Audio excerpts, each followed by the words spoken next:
হরে কৃষ্ণ, রাধে রাধে বন্ধুরা, শুভ সকাল। আর আজকে জন্মাষ্টমীর আগের দিনের ভিডিও এটা। তো জন্মাষ্টমী আগের দিন তো ঘর দোর একটু পরিষ্কার করাই লাগে, এমনি তো রোজই পরিষ্কার করা হয়। তো আজকে একটু ডিপ ক্লিন করার ছিল।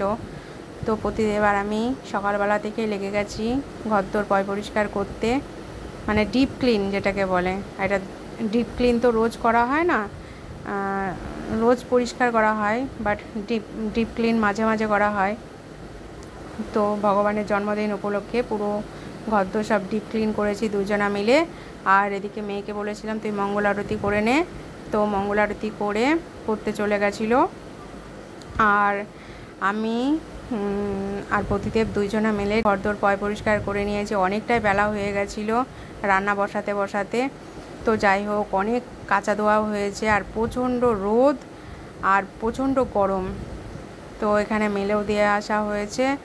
আর তারপরে সকালবেলা একটু আতপ চালের অন্ন করে নিয়েছিলাম। আতপ চালের অন্ন তাড়াতাড়ি হয়ে যায়। তো প্রায় তখন নটার কাছাকাছি বাজে যখন বসিয়েছি। আর খেতে ভগবানকে ভোগ দিয়ে খেতে 10:30 মতো বেজে গেছিলো। তো যাই হোক, ওগুলো তোলা হয়নি।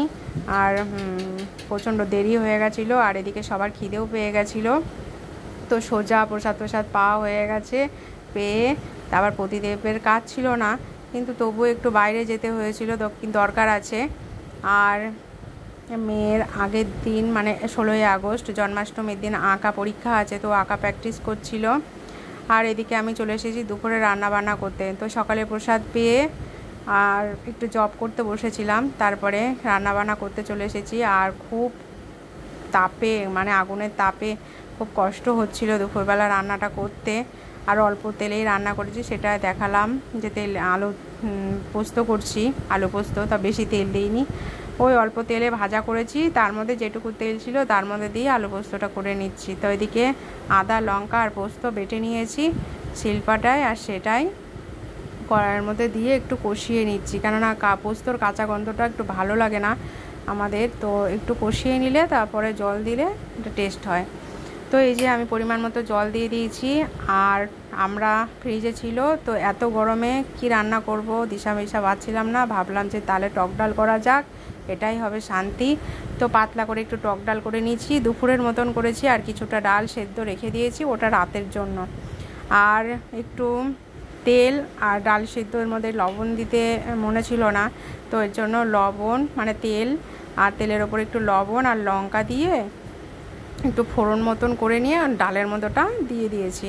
ওইটা রাতের বেলা, যেহেতু রাতে টক ডাল খাওয়া মানে আমরা খাই না রাতের বেলা, টক ডাল, তিতো আর শাক এই জাতীয় কোনো জিনিস রাতেরবেলা খাই না, তার জন্য ওই দুপুরের মতো টক ডালটা করেছি। আর রাতের বেলার জন্য ডাল সেদ্ধ তুলে রেখে দিয়েছি। আর ভাজা তো অল্প করেছি, ওটা দুপুরেই প্রসাদ পাওয়া হয়ে যাবে। তো যাই হোক, প্রচণ্ড গরম, রান্নাবান্না আমার কমপ্লিট। এবার আমাকে ফ্রেশ হতে হবে, তাই ভাবলাম যে যেটুকু কাজবাজ আছে এখানে পড়ে রান্নার পরে সেগুলো একেবারে ক্লিন করে নিই। যেহেতু জন্মাষ্টমীর বাজার একটু বিকেলবেলা করতে যেতে হবে, প্রতিদেবকে বলেছিলাম।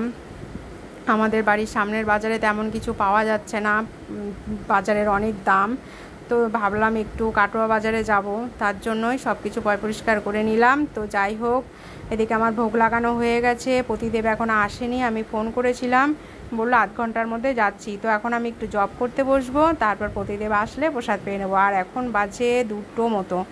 তো যাই হোক, তারপরে প্রসাদ পাওয়া হয়ে গেছে। প্রসাদ পেয়ে আর ভিডিও করতে পারিনি, একটু বিশ্রাম নিচ্ছিলাম, নাহলে শরীর আর পারছিল না। তারপরে এই যে বেরিয়ে পড়েছি ভগবানের সন্ধ্যা আরতি করে কাটোয়া বাজারে। তো চলে এসেছি। আর এদিকে মিক্সার বাটিটাও যে নষ্ট হয়ে গেছিলো সেটাও নিয়ে এসেছি, যদি এটা পাল্টানো যায় তো দেখা যাক কি হয়। তো এই যে প্রতিদেব দেখাচ্ছে দোকানে, সেম ওই রকম হবে কি না হবে।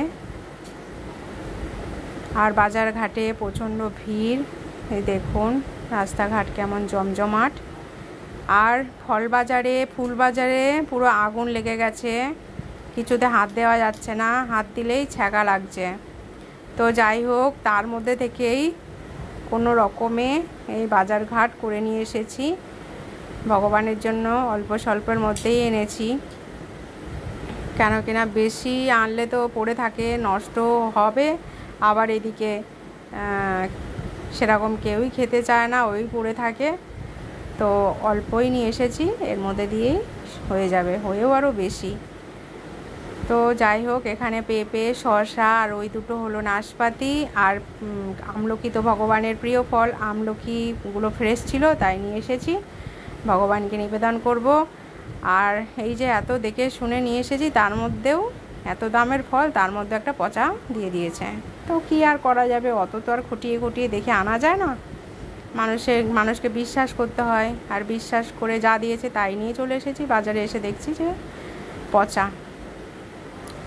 তো এই যে দুটো পদ্ম এনেছি রাধা মাধবের জন্য, আর ওইদিকে একটা গাঁদা ফুল এনেছি, রজনীগন্ধা ফুল আনার ইচ্ছা ছিল কিন্তু বাজারে ছিল না, আর যদিও বা ছিল পেয়েছিলাম কিন্তু নেওয়ার যোগ্য ছিল না।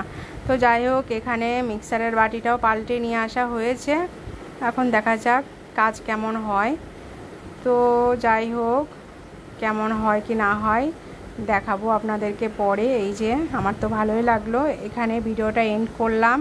আগামীকাল জন্মাষ্টমী ব্রত আপনারা সকলে পালন করবেন। শুভ জন্মাষ্টমীর অগ্রিম শুভেচ্ছা আপনাদের সকলকে। আর আপনারা সবাই সুস্থ থাকবেন, ভালো থাকবেন, দেখা হবে পরবর্তী ভিডিওর সাথে। হরে কৃষ্ণ।